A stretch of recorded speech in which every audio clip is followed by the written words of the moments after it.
welcome back to Nails Before Films. It's your favorite disgrace to society, and today I'll be reviewing Look Back, an animated movie based on Fujimoto Tatsuki's one-shot of the same name. I became a fan of Fujimoto Tatsuki after reading Chainsaw Man. Since then, I've also read Fire Punch and some of his one-shots, including Sayonara Eri, Yogen no Nayuta, and of course, Look Back. To be honest, I wasn't overly impressed by Look Back when I first read it. Don't get me wrong, it's a nice, heartfelt coming-of-age story about friendship, but it's quite tame compared to the author's other works. I personally like Sayonara Eri much more. However, the film adaptation is amazing and actually made me more emotional, which is unusual. I'm a big fan of manga. I usually prefer it over anime. For example, as good as the Chainsaw Man anime was, I thought it wasn't as impactful as the manga. Like the scene when Denji first became Chainsaw Man, the anime version was a bit flat compared to the original. To my pleasant surprise, that's not the case for Look Back. Not only did it keep Fujimoto Tatsuki's unique style, but it also made some good additions that elevated the story. It propelled me to reread the manga, and I appreciate it a lot more now than when I first read it. The story is both simple and complex. It's amazing how much the author can convey in such a short story. Look Back tells the tale of two young girls, Fujino and Kyomoto. Fujino is prideful and outgoing, and when she's in elementary school, she draws comic strips for the school newspaper. Kyomoto, on the other hand, is so shy and insecure that she can't even go to school. However, her drawing skills are well beyond Fujino's, who becomes competitive after seeing Kyomoto's drawing next to hers. Fujino practices drawing day and night to prove she's better, but her art still pales in comparison after a year. Defeated, Fujino gives up in the middle of 6th grade. When she graduates from elementary school, Fujino is tasked with delivering Kyomoto's diploma, and the two finally meet for the first time. Overjoyed that she gets to see Fujino in person, Kyomoto actually leaves her room. She admits to being Fujino's fan, even calling her a manga genius. She's both disappointed and confused as to why Fujino quit drawing and confronts her about this. Fujino, as prideful as she is, lies that she quit the school comics to focus on drawing manga for contests. This reignites Fujino's will to draw, and she quickly comes up with an idea to share with Kyomoto. I absolutely love this scene, and it's my favorite part of Look Back. There are so many layers to it, and it's so relatable. First, let's look at it from Fujino's perspective. She thought of Kyomoto as a competitor who made her look bad. She tried so hard to prove that she was better, but eventually gave up because she believed she could never be as good, no matter how much time and effort she put in. Yet, all this time, Kyomoto thought the world of her and loved her manga. Fujino thought she was inferior, but in reality, Kyomoto thought she was the talented one. This is something that happens to all of us. A lot of times, we only see our flaws but not our strengths, especially when we compare ourselves to other people. This happens to me all the time. There are so many great nail artists on social media who make beautiful, intrinsic nail art. Compared to their works, mine seems amateurish and crude, and it affects my motivation to create. After all, what's the point of trying if there's always someone out there who's better than you? But in reality, our work can be good too. While Fujino's drawings aren't as detailed and beautiful as Kyomoto's, hers are more interesting. She put a lot of thought into the jokes and stories, while Kyomoto's are just scenery drawings. But because of how fixated Fujino is on her shortcomings, she becomes oblivious to her strengths. This is an important lesson for all of us. I don't think comparing ourselves to other people is bad fundamentally. Observing what others can do better is a significant step in improvement. However, it's also important to see the good in ourselves. It's easy to become obsessed with what we don't like and ignore the good parts, which would then eat away our passion and motivation. So while it's crucial to see our weaknesses and improve, like how Fujino practiced intensely to better her drawing, it's also necessary to take a step back and find the good in ourselves. Next, let's take a look at the same scene from Kyomoto's perspective. Similar to Fujino, she doesn't see her own strengths. Despite possessing drawing skills beyond her age and practicing even more than Fujino, she doesn't see it as something to be proud of. Her focus is on how she can't meet deadlines and how Fujino can draw interesting manga while going to school. This leads to her conclusion that Fujino must be a manga genius. This is something that happens to us as well. A lot of times, we only see other people's achievements but not their hardships. Kyomoto only sees how Fujino rapidly improves, believing that she must be a genius, but she fails to realize how much time and effort Fujino committed to drawing.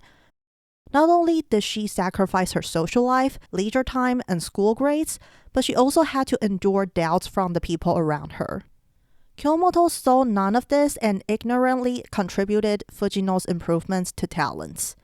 To me, this is a reminder that when I'm envious of someone else's quote-unquote talent, I should take a step back and think about how hard they've worked for it.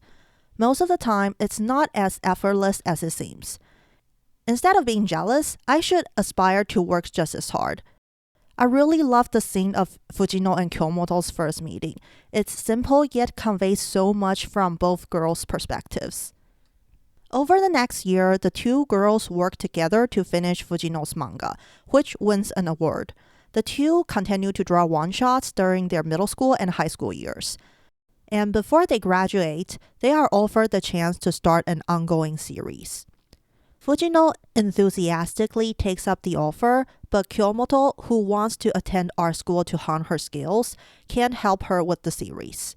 Instead of encouraging Kyomoto and being happy that she's trying to be independent, Fujino is angry that Kyomoto plans on leaving. She belittles her resolve and the two part ways on a sour note. Kyomoto starts attending art school while Fujino becomes a mangaka without her. I like what the film added during this part. They showed the ranking of Fujino's manga Shark Kick and added Fujino's conversation with the publisher about hiring assistants.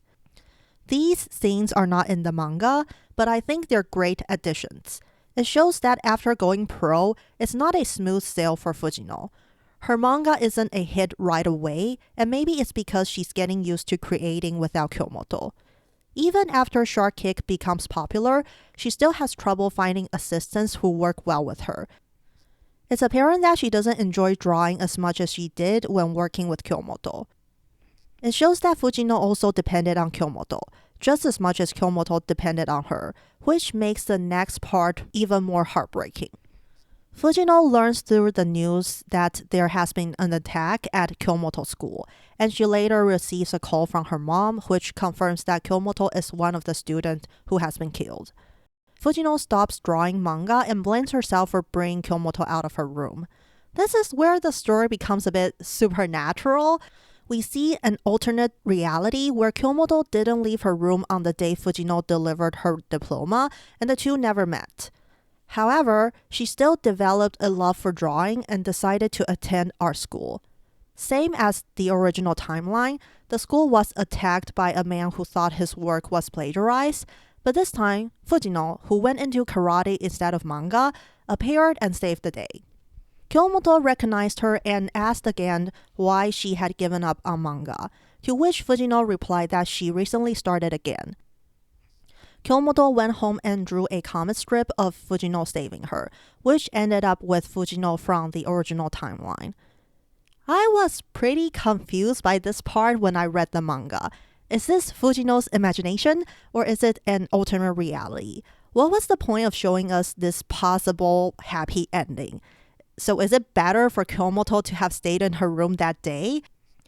I wasn't sure what to make of the alternate reality, but after watching the film adaptation, I understand it more now. Whether or not Kyomoto leaves her room that day, she will end up studying art. So what happens to her in the original timeline isn't Fujino's fault.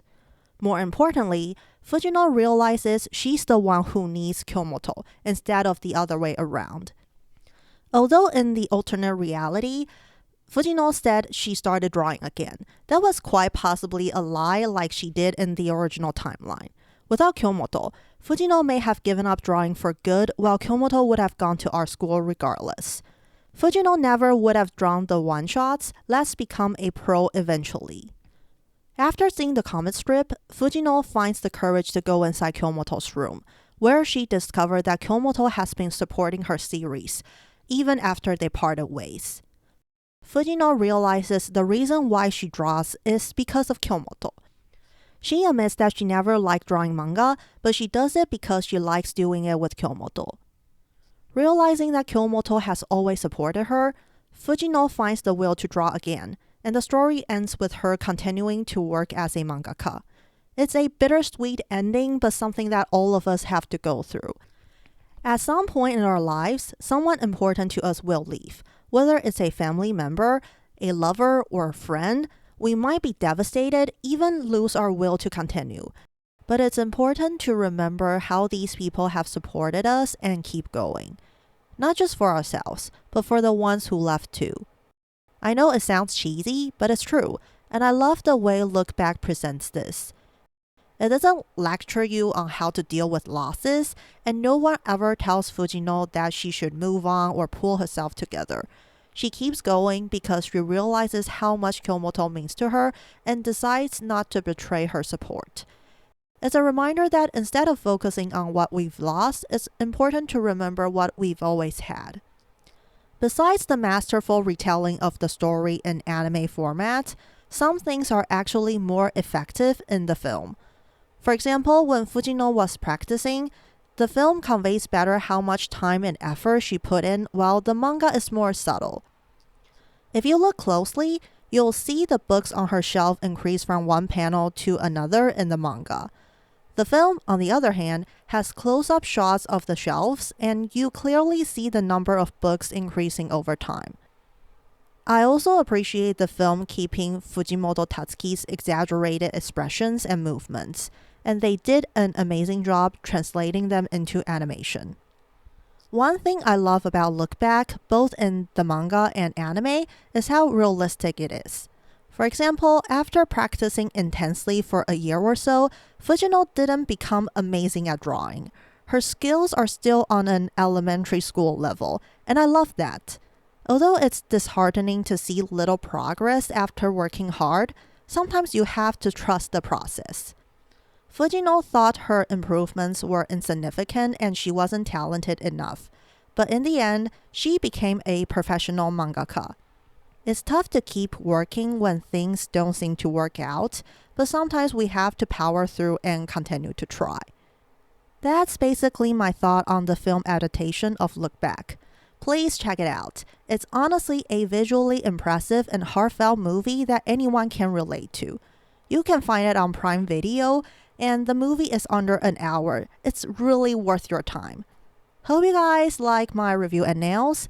I did the scene of Fujino drawing at her desk, the sketchbooks the two girls used to practice, the comic strip paper from both realities, Kyomoto's jacket signed by Fujino, and Kyomoto's question to Fujino, why do you draw?